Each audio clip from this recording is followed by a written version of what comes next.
I want to honor those of you who've gotten here and then also make the most of our time because we have a hard stop at 1 o'clock. We've got a lot of great comments to come here.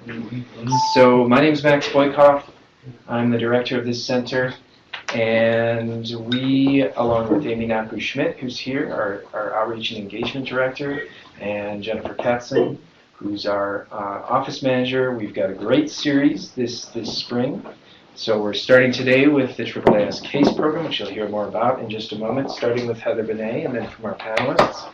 And then if you tune in the future, in a week, we're going to have Jason Delborn, who is at North Carolina State University visiting and speaking. We have Hunter Vaughn, who's coming in, who's in CMCI.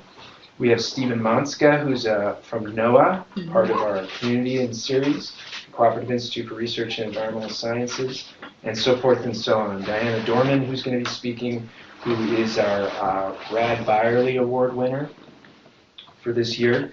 Patrick Chandler was last year's winner. And so please look into that program if you're interested. And so you can get this full list on our website. Please keep coming back. Please sign in, and we'll make sure that we communicate these next ones out to you. Thanks for coming along. Heather, it's over to you. Okay, perfect. Thank you, Matt.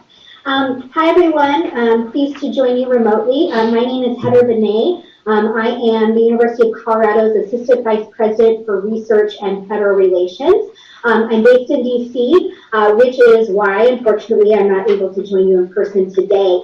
And if you boil it down kind of in a nutshell, my job is essentially to increase the visibility, reputation, and the influence of our great university in the nation's capital. So as you may know, the University of Colorado across the system, so including all 4 campuses, has a federal research portfolio of over $1 billion annually, which is certainly significant. And what my office does is engages in the national science and innovation policy making process. So on the appropriations side, which is funding for the federal government, but also in the policy making process. And really the idea here is that we want to ensure that support for federally funded research is strong so that our scientists at CU can compete for federal grant money because we know that they can compete well. The idea being that a rising tide lifts all boats. So we accomplished this work through engagement with coalitions here in DC, and also notably through bringing our scientists and our leadership to the Capitol to meet with elected officials, congressional committee staff, as well as federal agencies in the White House. So that's in a nutshell on who I am and what I do for the university. But what you're here to talk about today is AAAS's Catalyzing Advocacy in Science and Engineering workshop. So I wanted to give you a little bit of background about what that is. This really is an exciting and very, I would say unique opportunity that university students have to learn about science policy and advocacy. So get in the weeds of some of what your government relations office does.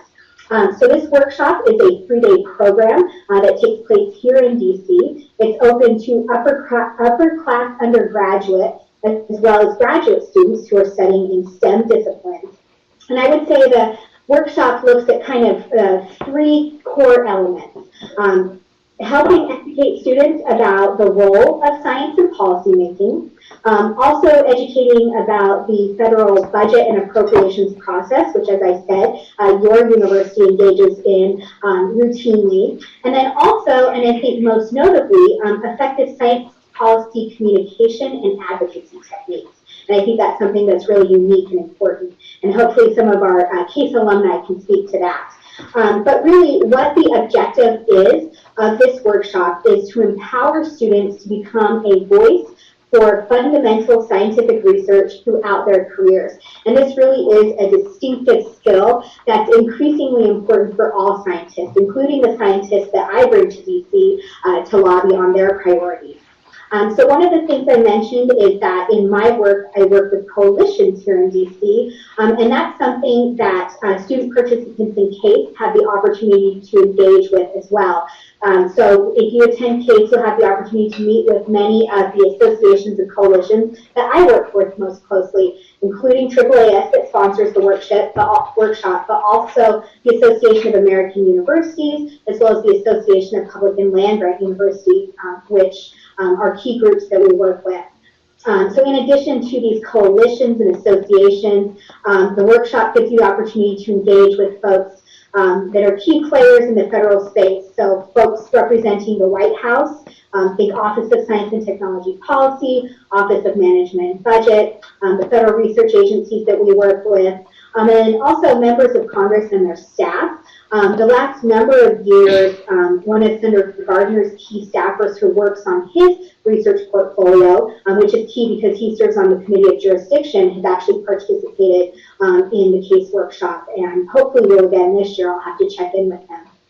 So I would say that's kind of a sense of what the objective of this is and some of the folks who would have the opportunity to meet with. And where I come into play is the workshop culminates in an advocacy day on the Hill, and this is where I get to engage with our participants. So students have the opportunity to meet with their hometown members of Congress. Our office will organize those meetings, and I would say, certainly Colorado members, but we've arranged meetings with members from outside of Colorado as well, if that's where you're from. And this is where you really get to put your advocacy skills to use. Put everything you learned in this workshop and put it on the ground and get running with it. So the other quick thing I wanted to flag before I turn it over to our CASE alumni, who are more than anything who you're interested in hearing from today, is just a flag for you that actually CU Boulder is a founding member of the CASE workshop, and we have sent students each of the last 6 years.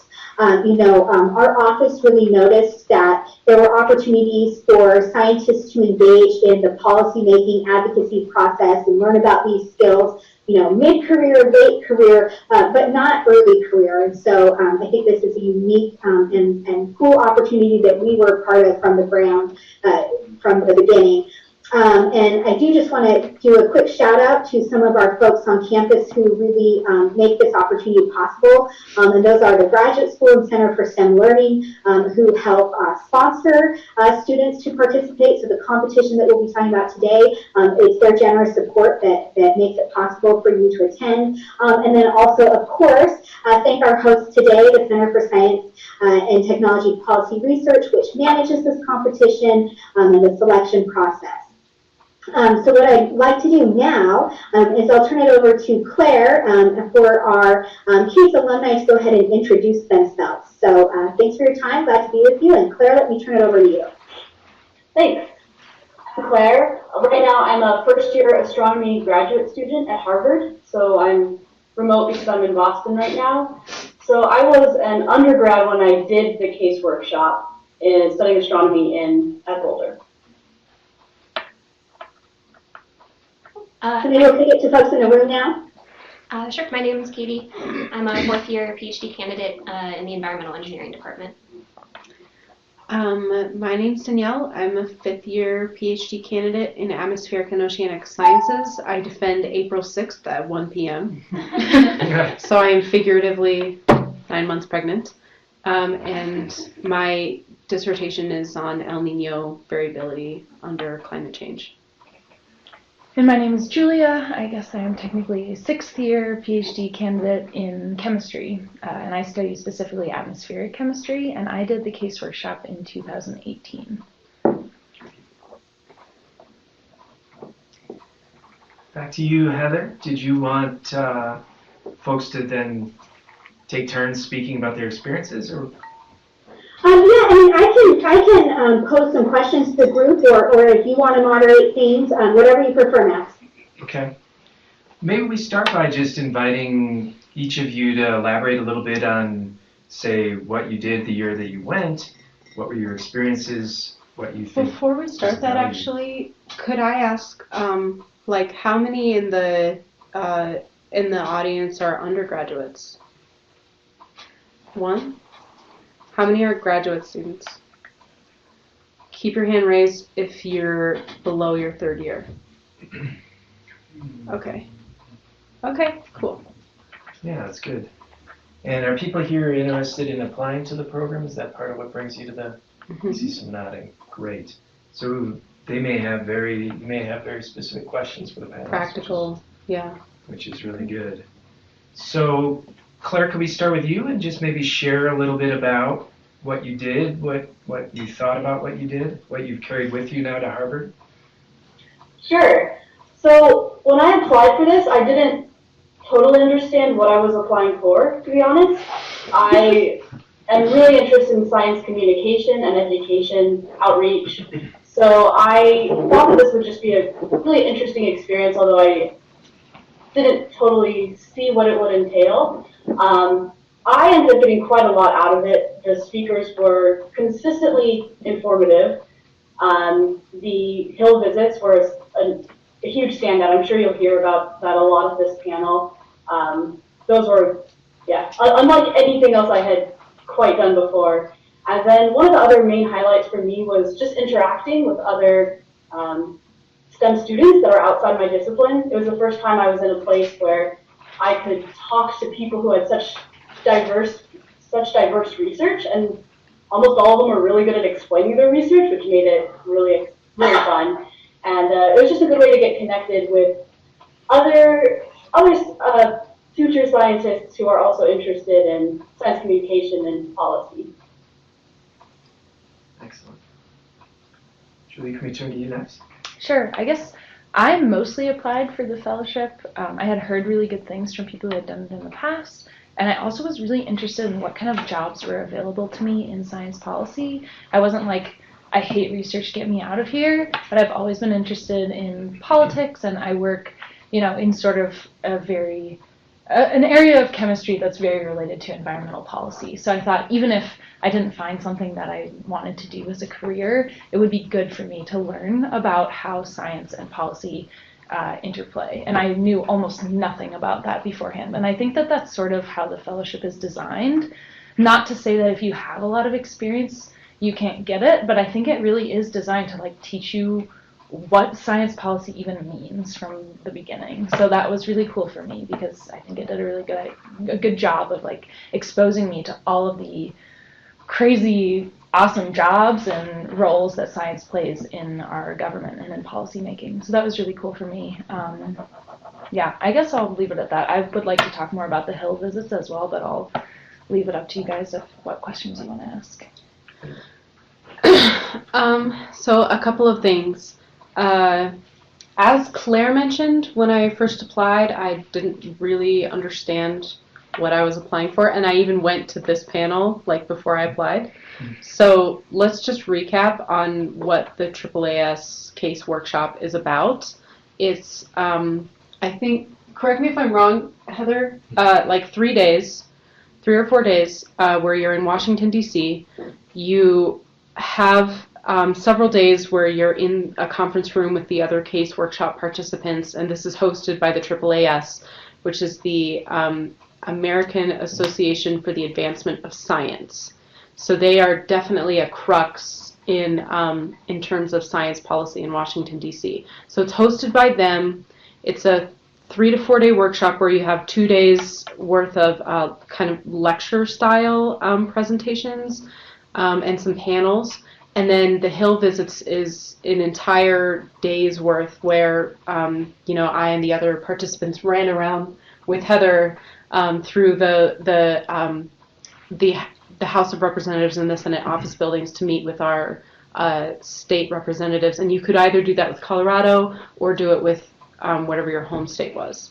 So the workshop in itself is just meeting some people on the Hill, getting acquainted with what their perspective is, and then also doing some advocacy work. So there are kind of 2 parts to it. And then the other thing that I do want to mention is that this is not the AAAS fellowship. The fellowship program is a postdoctoral program. That was something today I learned or something. It was way too late. So there's this AAAS case workshop, but they will heavily advertise that they have a postdoctoral fellowship. And unfortunately, you have to have your PhD in hand before you apply. So I did not get to apply this year, but that deadline is in November if you are planning on defending. I would say that this workshop is applicable to all levels, whether you're an undergraduate or an advanced late graduate. From the undergraduate side, it's a great introduction to science policy. But even if you're a veteran, you'll start noticing that once you go to some of these policy meetups in Washington, D.C., you start seeing the same people over and over again. One example of a person that, if you go to D.C. at the case workshop or for any other thing, is Judy Schneider, who she basically runs orientation for the new freshman House and Senate members, so for new Congress members. And so she will absolutely tell you about how Congress really works and not how you think it works. So it's great at all levels of experience and all levels of practicality, I'd say. Great. Thanks a lot. Katie, can you? Cool. Yeah. I'll keep it pretty short since I'm sure questions will bring out more things that you guys are interested in. So I came into the workshop pretty much doing all the things I could in Colorado here at CU to get myself into science policy and learn about science policy. I know a bunch of people who've done the AAAS fellowships. I've talked a lot with them. Did the science policy certificate here at CU, which I don't think we have anymore, which is unfortunate, but it's a really great opportunity while it was still available here at CU. I also did the Red Cross Red Crescent fellowship through CSTPR here. And so kind of exhausted a lot of my options of exploring this kind of realm of science policy here in Colorado. And for me, I've never been to DC. I'm a West Coast person. And so for me, the workshop was great because I got kind of that final step of actually being in DC and seeing how everything that I've learned here in Colorado has kind of comes together in DC. And for me, a big part going forward, looking at jobs or thinking about the future is still kind of, if I want to live in DC and be in DC. And so I think for me, the most important part about the workshop is just being in DC and experiencing life in DC, as well as meeting everybody at the workshop and also gaining those skills from the workshop. But yeah, I'll leave it there. Great. Heather, could we turn back to you? Would you mind just sharing a little bit more from maybe even your own perspective about how you viewed different fellows coming through over the years and what you've seen as the value of this program? Sure. So I would say that one thing to know is that, I think all of our alumni have alluded to the fact that they found this to be a valuable experience. And I think quantifying that, when we first started sending students to CASE, we were able to send 2. And AAAS had some pretty tight parameters around how many students could participate in the workshop. But because of the value that folks have seen in this, AAAS has opened how many folks they will allow to participate, and we can now send 4 students, which is pretty incredible. So I think that speaks to, in the 6 years that this workshop's been running, the kinds of value that people have seen. But I think, from a government relations perspective, I think some of the value here is the skills that are being taught at this workshop and the folks that you have access to really, as was mentioned, are applicable at all levels of your career. So we're thinking, if you want to apply as an upper level undergraduate or a graduate student, there's value there. But these are skills that actually our office tries to work with the researchers and scientists who come to DC to lobby for the university. We work with them on too. So there's some real value here in becoming familiar with these effective practices for communication early on, because I think, one of the things that I've observed is that, researchers don't always realize that this whole advocacy aspect is going to be something that's part of their jobs. So I think that is helpful to understand from the ground up as you think about, doing your groundbreaking research in labs on campus and things like that. The advocacy for these federal agencies that fund the research is absolutely critical to keep the enterprise running. And I would just say, from my perspective, this is something I always look forward to joining our students for each year. Our office will set up the meetings and the agenda for the day on the Hill. I will staff you for those meetings as I would if it were our chancellor, as I would if it were, our faculty coming to the Hill. And I really look forward to it because, being here in DC, I don't get as much interaction with students as if I were based on campus. And so this is just something I very much look forward to each year because just engaging with the students who come to DC is a highlight, learning about what our next generation of researchers are bringing into the world is really valuable. So just a few additional thoughts from my government relations perspective. That's well said. I'm curious to know, you mentioned you had a few initial questions. Curious to know what those might be based on your inside views of the program over the years. Maybe we start there, Heather, and then we open it up to the larger group with their questions. Yeah, that sounds good. So I would say our panelists have hit really well on some of the questions I had prepared. I think speaking to, how maybe this experience met or differed from their expectations, I think that's been addressed already. I also would, be interested from my perspective, folks had talked about maybe the Hill experience, if panelists have anything else they want to share about that. And then maybe I have one other question that could round us out before we turn it out to the audience for their questions. So is there anything regarding the Hill Day that you have would like to add to what you've already shared, Catalyst? Maybe Claire, too, if you just signal to us that you have something you want to say, then I'll know to cue to you. Does anyone here on the panel have an initial response to that? You definitely have to wear the right shoes for Hill Day. The other thing is that, so Hill Day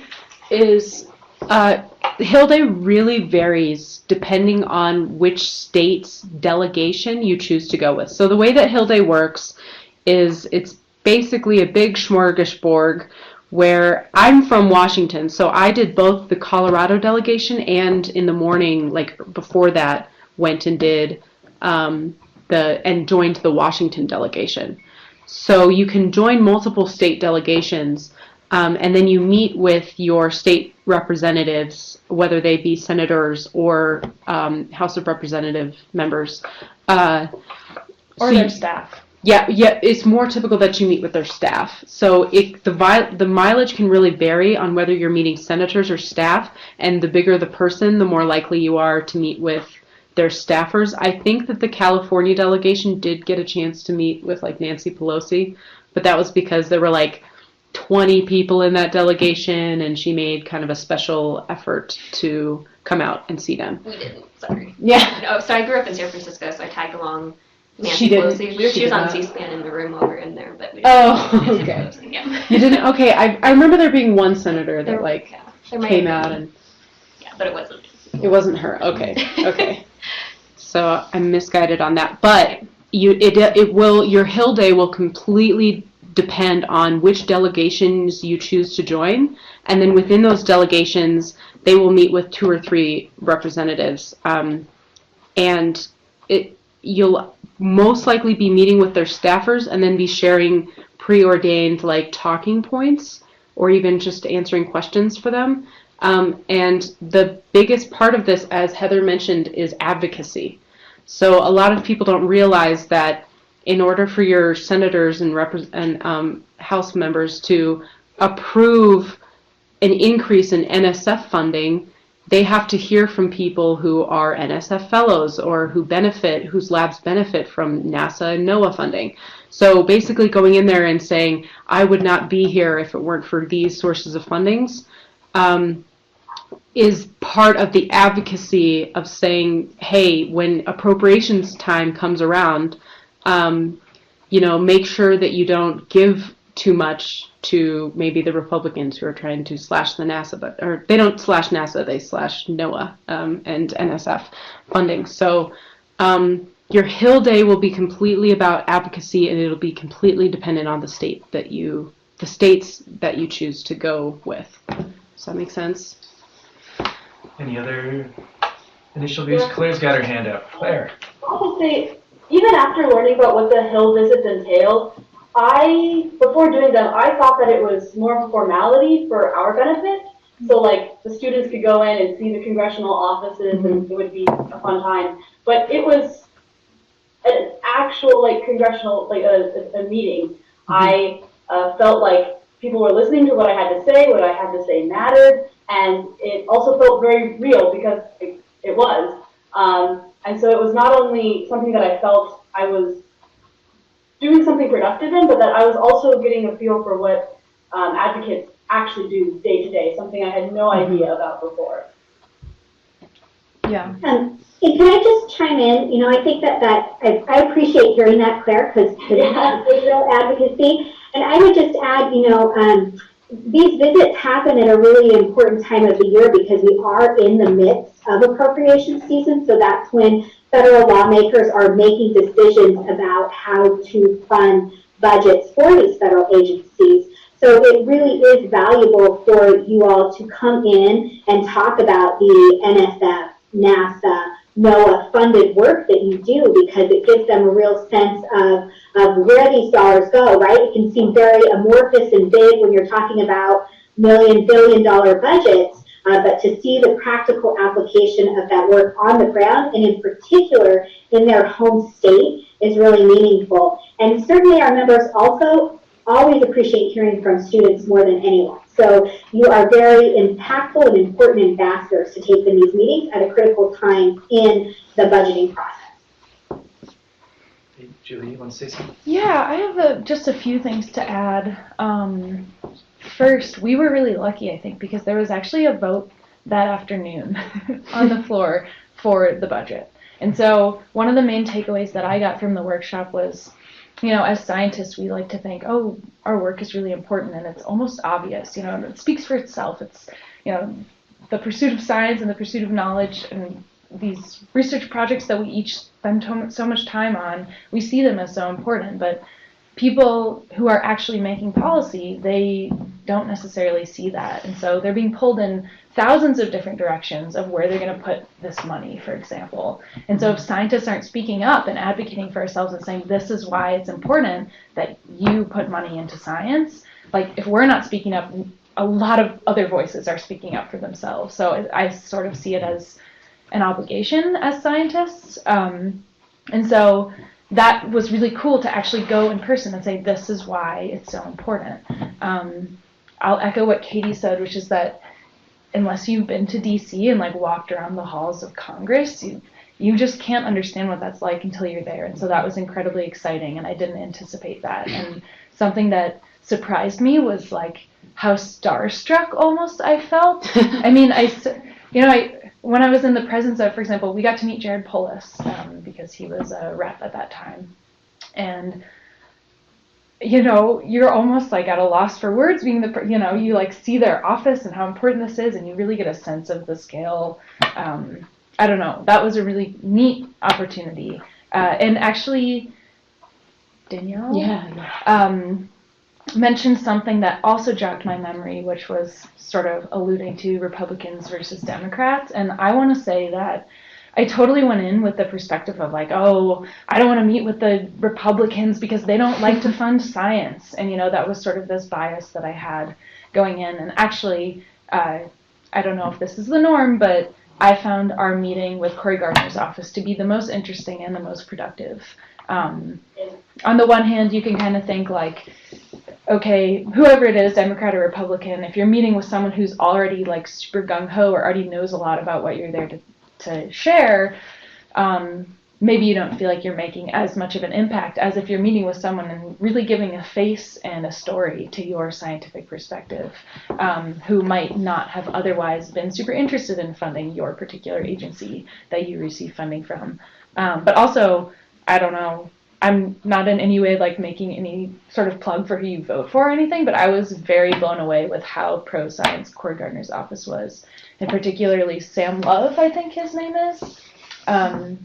He's one of his lead staffers, and I found the meeting to be super productive and interesting. So anyway, it's always good to go in with an open mind and like be open to having these conversations instead of going in and being like, oh, I'm gonna teach these people about climate change. You know, it's like there's so much to learn, and even though legislators come from a totally different perspective and they have different priorities, than scientists might. You can really learn a lot from them, and that was one of my main takeaways, is to be super open-minded. And just a quick addendum to what you were saying is that it's easy for Cory Gardner to support science funding because of all those agencies that he has in his state. So Colorado's a major hub for like NCAR, NOAA, there's some of the other agencies. Yeah, so we have a lot of scientists in Colorado. So Cory Gardner is he stands for science. And it's good for him to do that because he's serving his constituents. And you really get that sense when you meet with his staffers. Heather, you want to jump in?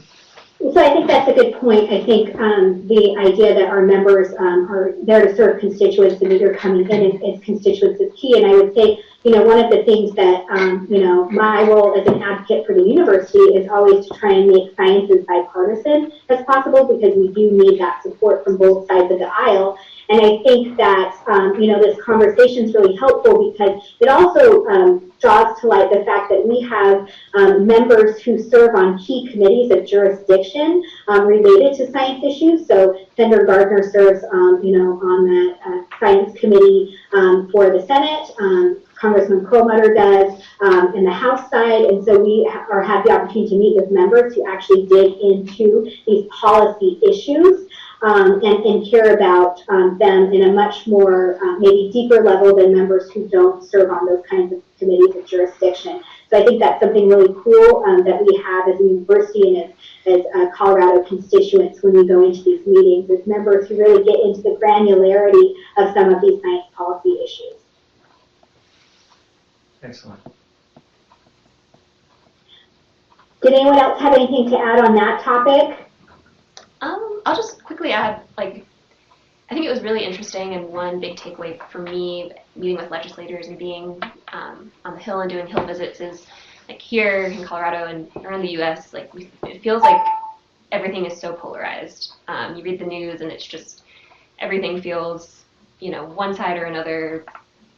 It feels like a constant fight, and being on the Hill and advocating for science in this kind of bipartisan way and trying to get bipartisan support for science was a really interesting, step back from our day-to-day lives and this polarized world that feels like we live in. So I think that's one really important thing I took away that Julia touched on, is just the bipartisan nature that we need in science.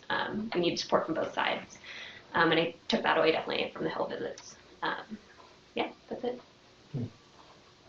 Awesome. Thanks everyone for your insights on that. I think I just have one more question, and then let's turn it over to the audience. But what I was wondering, panelists, is whether or not participating in the workshop has had some sort of lasting impact on you. Did it change how you're thinking about your career? Did it confirm what you're wanting to do? Did it change your perspectives of federal policy making? I'm just wondering, beyond the excitement and what you experienced those days, have you taken any lasting benefits? Has it changed your trajectory in any way participating in this workshop and these activities? Anyone like to start? Sure, I'll start. I would say, if anything, it confirmed my interest in science policy and all the things I've done here in Colorado to kind of pursue that interest in science policy. I haven't decided yet if I want to move to DC and go that route, but I think it was completely valuable to be in DC and experience DC life. I still haven't made that life decision yet, but I think it can definitely confirm that the things I was doing here in Colorado translated to the real world and were things that I was definitely interested in pursuing. So, yeah. I guess I'll share the most impactful moment that I had while I was at the workshop. And it was definitely on Hill Day, and it wasn't with the Colorado delegation, it was with the Washington delegation. And just being a student and scholar of this center, if you're kind of in the loop of what the center is about, one of the kind of founding fathers of the center, Roger Pielke Jr., once wrote a book on honest brokering of science. And that's just to say, how do we separate science from politics, from getting wrapped up in being known as a leftist or democratic endeavor? How do you become an honest broker of science so that you don't become politicized yourself? But I also had a moment on the Hill where I realized that that's kind of a white perspective. There was a girl in the a woman in the Washington delegation who her whole family was undocumented, and so she took the opportunity to say, like, hey, I'm an NSF fellow, thank you for all of the support and NSF funding. But she went to Senator Maria Cantwell's office and basically said, by the way, DACA is not, it is a science policy issue because I can't go to work every day without worrying that my family is going to be deported. And so it really opened my eyes to the fact that science policy, while it should be bipartisan and while it should kind of transcend politics, there is also a wide-sweeping, like, anti-intellectualist movement happening in the country. There's a lot going on.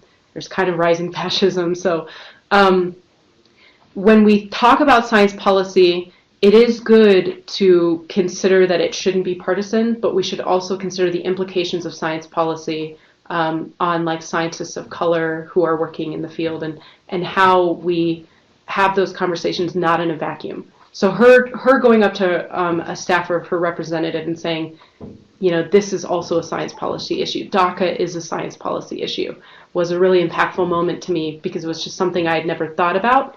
And hearing from somebody advocate for herself, that was really powerful for me. I feel like there are sort of 3 different ways that it has stuck with me and that it made a lasting change. The first is, as I mentioned, just an awareness of all the types of science policy jobs there are and how broad of a field science policy actually is. Going in, I sort of thought, oh, if I wanted to go into science policy, I could be like a staffer for a science staffer, like, you know, an aide. And there's just so much beyond that, which was really cool for me because as I am getting closer to graduation, I don't really think I want to be a congressional staffer or aide, but I think that there are tons of really neat jobs in science policy that I learned about at this workshop that I'm considering. And actually, I'm hoping to apply for, I don't actually know what it's called, but it's at the Colorado State Legislature, and it's a summer-long program. Do you happen to know the name of that, Max? I'm turning to you, I think it's with Chris. Is it ringing a bell? Maybe Chris Hansen? Hansen, who's a really cool guy, but I never would have looked into those types of options, I guess, if I hadn't gone to the case workshop. So, and then just my perspective about what science policy is, and it's really given me a sense of duty as a scientist, I think, to like I said, it's kind of our responsibility to be, to advocate for ourselves and to make sure that science is a part of the conversation. But also, as I mentioned earlier, to listen to other people's perspectives and not go into these conversations with like the idea that you're going to educate everyone else, but to, to be a part of the conversation, but to, keep in mind other people's perspectives as well. Great. Well, Heather, should we open it up to the larger I group? think Claire, might I'm want sorry, it. you got your hand waving. Let's hear from you first. Yeah, it changed how I thought in 2 major areas, how I talk with my peers about politics and scientific funding, and also a bit about how I think about my future career. To the first one of the things I thought really frequently during the workshop was, oh wow, I can't believe no one's told me this as a scientist before. I can't believe so many scientists don't know about this, or at least the basic idea of how the process works. And it's a bit scary because it seems so important. I can say now that I certainly don't understand the federal budget process, but I at least understand how much I don't understand, probably, if that makes sense. And so it's certainly given me an appreciation of all that goes behind it, which, really has certainly changed how I talk with others about it. And before this workshop, I was always interested in outreach, but scientific advocacy hadn't really come across my mind. And so now it's something that I am thinking I'd like to be part of my career in some way, and I'm interested in perhaps looking at some summer opportunities for science policy. So it has made a difference for me. Great. Thanks, Claire. So, Heather, should we open it up to the group at this Yeah, point? I think we should. Mhm. We do have built-in expertise in this room too, dare I say. Matt, you mentioned the postdoctoral fellowship. Matt, you were part of that. Not to confuse and conflate the two, but Yeah. we're all sitting in this room, and you can ask Matt Druckenmiller about some of that in the future if you're interested. Sure. Does anyone have any questions for the panelists at this point, or for Heather, who's been involved in this? Yes, please. Did the workshop make you guys interested in maybe doing the postdoc fellowship? I was already interested, but it was enlightening. So it didn't have much impact. I wouldn't say that, right? Because effective marketing is repeat, repeat, repeat. So you learn about the AAAS fellowship, you learn a little bit more, you meet people who are in the AAAS fellowship, you realize that you have a lot in common. We did go to happy hour with some people who are just in DC and are doing the AAAS fellowship, and so and they even invited me to their like Twitter list that they have with each other. So getting tapped into those kinds of resources really illuminates how many different kinds of things you can do at the AAAS fellowship, because there's not just, I think, correct me if I'm wrong, Matt, but I think that the AAAS fellowship has a lot of different types. So you can go into like mass media, you can go work for Congress, you can go into the executive branch, and then so if you... Those are 3 different fellowships. So you would apply separately for the mass media fellowship, the congressional fellowship, or the technology policy. Right, but all of them are hosted by AAAS. So being able to do, so we call it the AAAS fellowship, but as, what was your name again? Julia mentioned it is separate fellowships, and so being able to distinguish and, would you want to apply for the executive, the congressional, and then those have different deadlines as well. So it's just informative, and the more that I heard about it, the more I wanted to do it. So it was impactful in that way. I was And also I can't interested. recall, but I think, I know that our congressional offices host AAAS congressional fellows, so I'm not sure if we had the opportunity in our Hill days to meet with any of them, but you can meet fellows on the Hill that work in our offices as part of this too. I was also interested going in, but I think now I'm much more interested in the executive branch one, where you would be working for a scientific agency in DC. And I didn't really know much about that at all, and meeting and hearing from people who had done that made me really excited about that. And so I think if and when I apply, I might go in that direction instead of the congressional fellowship. So it did impact me a lot in that sense. Matt, I'm putting you on the spot. What sort of fellowships did you do? So there, within the AAA Science and Technology Policy Fellowship, there is the legislative track where you can go and spend 2 years on the Hill. There's the executive track where you can go across all the agencies that participate, which could be upwards of 15 different agencies might be participating. And there's also a very small program with the Supreme Court as well. So I did the executive track. I was at USAID for 2 years. The Agency for International Development. Claire, did you have something to add? I think I saw your hand. Yeah, I'll just answer your question. It made me interested. I'm a first-year grad student, so postdoc is really far away from me, but it's at least in the back of my mind for now.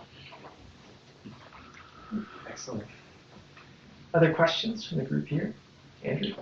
So were there any kind of real practical implications of doing a workshop, or any new doors that it kind of opened, other than kind of a change in mindset per se that the case workshop had? I think it depends what your baseline is going into it. I think definitely it would open up a lot of doors to networking and jobs. If you don't quite know what kinds of jobs you are interested in science policy, but you know you're broadly interested in science policy, it definitely opens up a lot of doors for possibilities of jobs. And so I think that's one really practical implication, is if you're generally interested in science policy, don't know much about it, I think it's great just to see the broad spectrum of all the different kinds of jobs that there are out there. So I think that counts as practical. I mean, I got so many more views on my LinkedIn after going to the AAAS workshop, because you go with a stack of business cards and you hand them out to everybody. And as I said, the AAAS is not the only workshop that I've done in Washington, D.C. I've also done the AMS, American Meteorological Society Summer Policy Colloquium. That's a 10-day workshop. But I did the AAAS one first, and when I went back, I saw all the same people. So those people are the kinds of people that, like, once you see them twice, they're totally a doorway for job opportunities for you. And then once it's time to actually find a job, what happens is it's not as if you're making contacts that you might find a job with later. That is kind of it. But towards the end, when you're actually looking for a job, what will happen is you activate your network.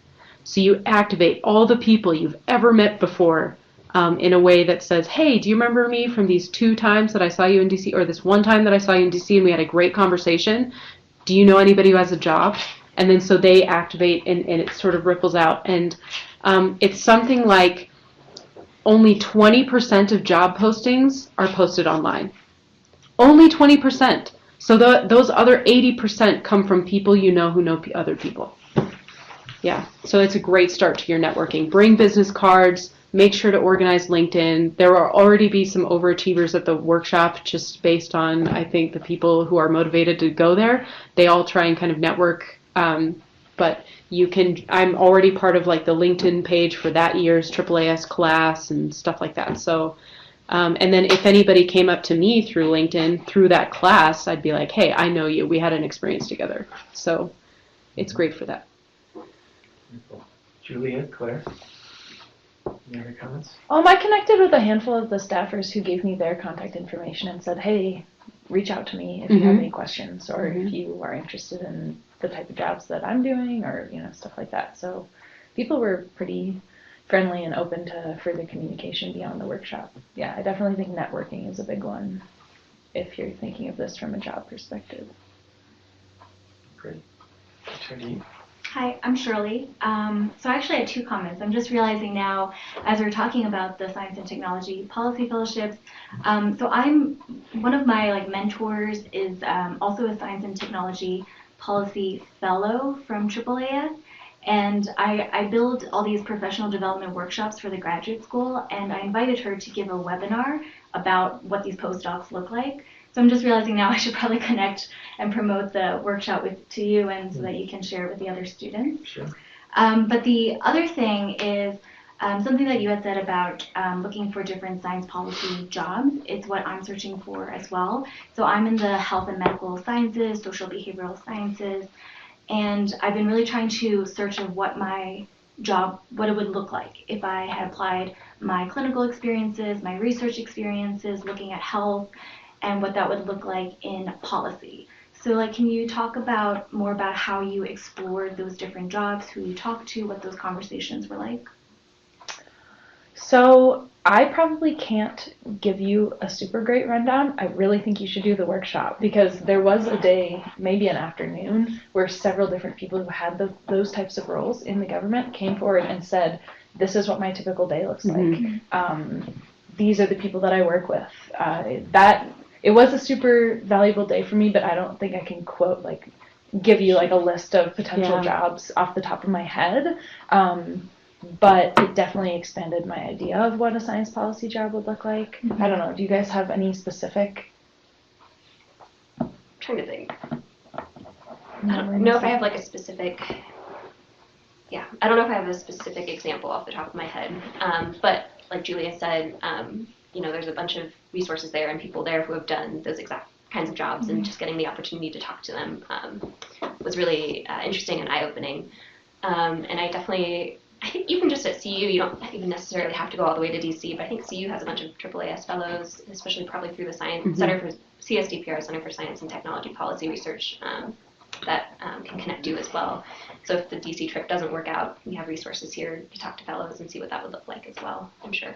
Yeah, I remember going into this thinking actually that the AAAS fellowship was my one chance to transition from science to policy, and coming away that it didn't seem like the case. There are plenty of people who are working, for example, at scientific agencies in DC or elsewhere who, had gotten a PhD or had come from a policy background and just ended up there, applied for job postings and, made that transition. And that's another thing I do want to point out that made me really happy, actually, is that I've had this weird fear at times when I'm looking into these, maybe what scientists would call alternative job routes.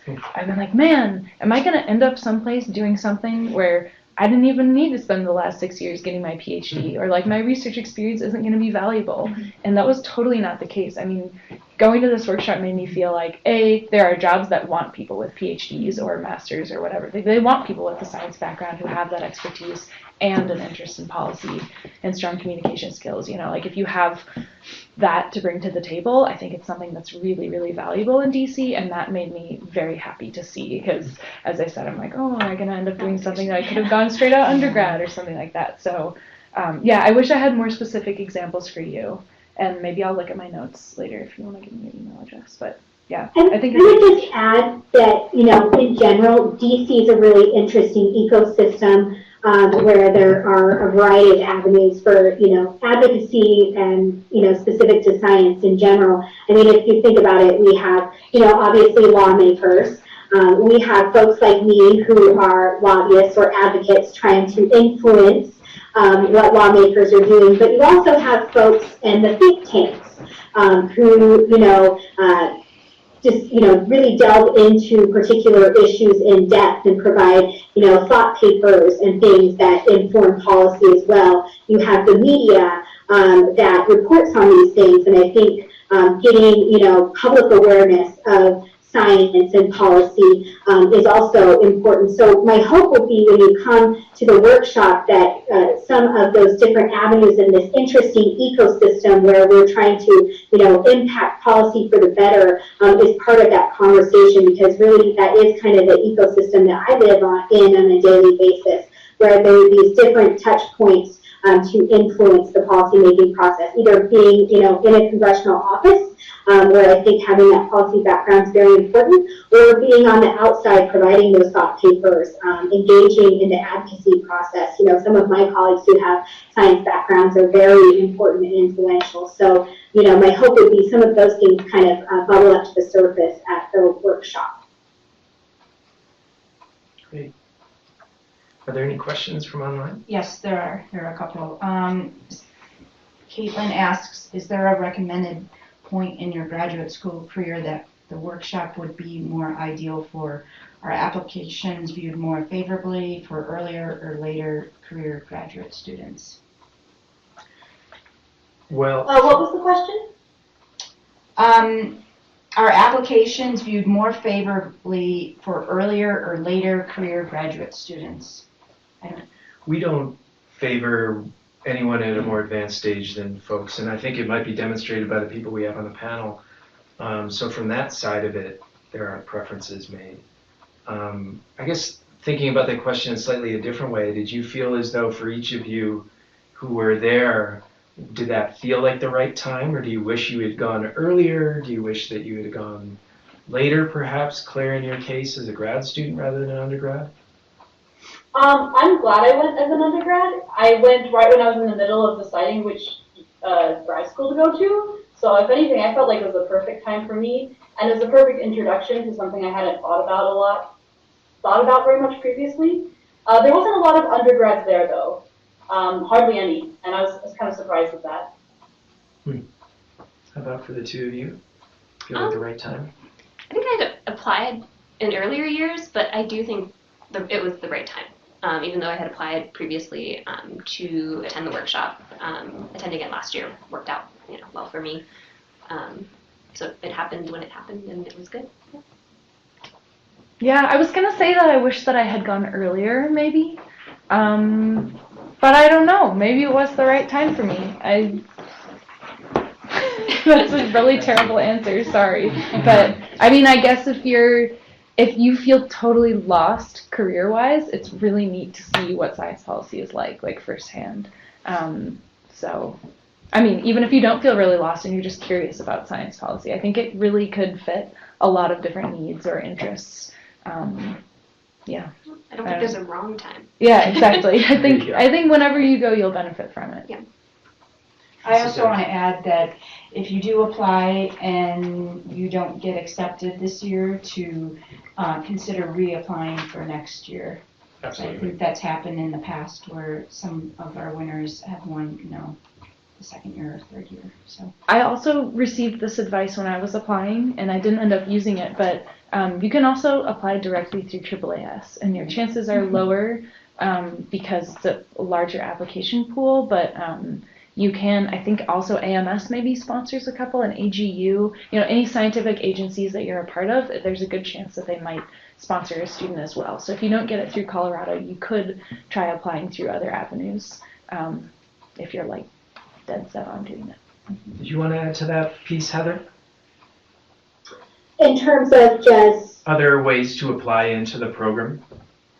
yeah, I mean, I do think doing it through your university is, through C Boulder is the best bet. That's how most of the sponsors work. But as was mentioned, AAAS does sponsor some fellows or some participants directly. And actually, one of the folks who joined us for the Colorado contingent last year was from the Anschutz Medical Campus and had applied to AAAS directly and received their sponsorship. So, I think there are some options there, but certainly the fact that, campus is willing to run this competition and send 4 students is pretty incredible opportunity, and that's definitely the best bet. Thank you. And so we may have time for just one more question. We'll give privilege to the people in the room here. There's one online, but you had one more question? Yeah. So let's hear from you, and then maybe some final comments from the panelists, and then from Heather to wrap up our time together, please. So, aside from like this seminar series and this workshop, what are other ways to get involved in science and policy as a student? So I'm not sure if Max can answer this question, if the certificate still exists or the classes, but that was really beneficial for me, is to get involved in classes, and even if they're not available through the center, EMBS I'm sure has some policy courses, and just taking even one class and just learning from a class, a full semester class about science policy, I think is really beneficial. And then I think for me also what was really beneficial is talking to people that work in science policy. So through CU and through our program, people that have done AAAS fellowships and worked at like USAID or worked on the Hill, hearing from them was incredibly valuable and helped me form these kinds of decisions. So yeah. I have 2 things to add. The first is that I don't know if I'm in my 6th year now, and I feel like I've never fully appreciated how unique Boulder is. There are so many national labs here, which are by definition like sort of in the science policy realm, it's science for policy, I guess, or whatever. Anyway, there are a lot of people who have like one foot in the door of science and one foot in the door of government here. I mean, CSTPR, for example. So there are tons and tons of resources in Boulder.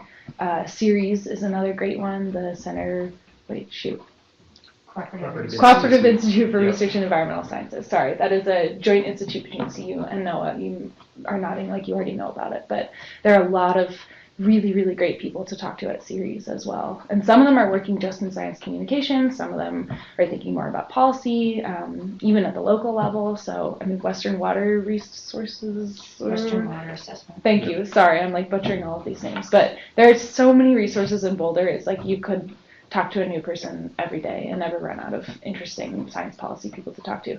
There's also an organization called FOSEP, which I have never been directly involved in, but I've gone to a lot of their seminars, and I also don't know what that acronym stands for. David is one of the active members of the group. Yeah, it's a forum on science, ethics, and policy. And we're Okay. actually looking for new leadership as well. So Cool. we have a kind of flat structure, so there's a bunch of us, but several of us are graduating very soon. So yeah, we organize seminars. We're actually like trying to finish up a podcast at the moment, so we have some other things going on. Can you say again what FOSA stands for? Forum on Science, Ethics, and Policy. Yeah, they put on a lot of really great events, and you should apply to be a leadership member if you're interested. That's great. On our homepage of the center, Amy curates a lot of opportunities and things that come up. You can find FOSEP from there. You can find this opportunity, and there's others that we list. We have the International Red Cross Red Crescent Climate Center Fellowship. There's work that we're doing at the state level. I turned to Matt Druckenmiller. We have some things going on. So that's a hub of learning more. You can get on our listserv too that Amy takes. Yeah, and you can just go to our education tab on our website and it will list all of them. These are great suggestions, and it's definitely not an exhaustive list. It's just the start. I've been here 10 years now, and there continue to be people that open up, new avenues of thinking about science and policy all the time. It's a good problem, I think. Any final comments then? Maybe also answering your question about other opportunities, but final comments from the panel, and then over to you after that, Heather. It was a great experience. Definitely apply. You don't have much to lose, anything to lose, I guess, except time maybe. But even if you're just, whatever stage you are at your interest in science policy, I think it'll be beneficial. So, yeah. Great. Thanks, Katie. Julie, any final comments? Yeah, one really cool thing about this program that I found was that it's 3 days, and there are pros and cons. I wish it had been a week because we learned so much so quickly that there's no way I could absorb all of the information. But I don't know if you have a similar experience. I felt that these 10-day or summer-long science policy fellowships were too much time for me to take off as a graduate student. Like, I didn't want to get behind in my research, and I'm not sure my advisor would have given me the okay. But 3 days felt like a super manageable time. So I think if you're a grad student, you should go for it. For many, many reasons, but one, it's 3 days, and that for me made it feel way more manageable than some of the other programs that I had seen, and I'm really, really happy that I did it. Great, thank you. Any final thoughts, Claire? Yeah, I'll repeat, apply. I think the workshop is designed in a way so that you can get a lot of different things out of it, whether you're interested in a really broad introduction to science policy or more specific things like job opportunities. I really appreciated the format of the entire workshop. And if you go, bring business cards. Yeah, definitely. Nice.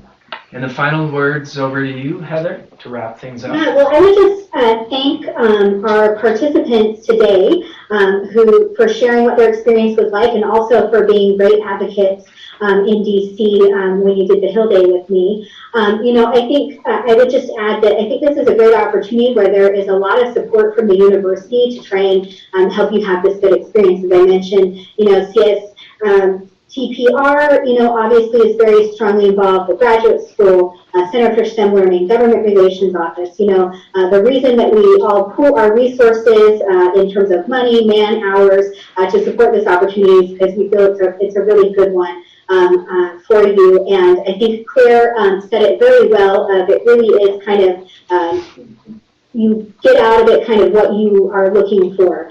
So you can kind of mold the experience into something that best suits your needs.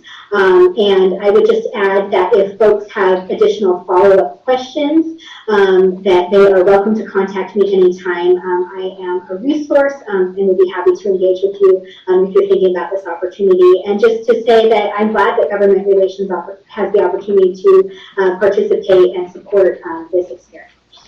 Can I add one final Please. thought, which is that Heather is an incredible, incredible resource. Meeting with her the day of our Hill visits was probably where I learned the most the entire time, which is saying a lot because I learned so much. So definitely take advantage if you have questions for Heather, because getting to work with her is probably worth it to do the workshop. So anyway, I'll end with that.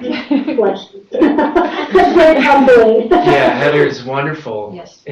in this role and in many others across campus. So thank you so much, Heather.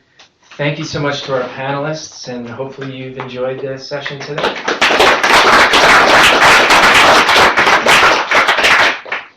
We'll sign off. Thank you. Okay. Thank you.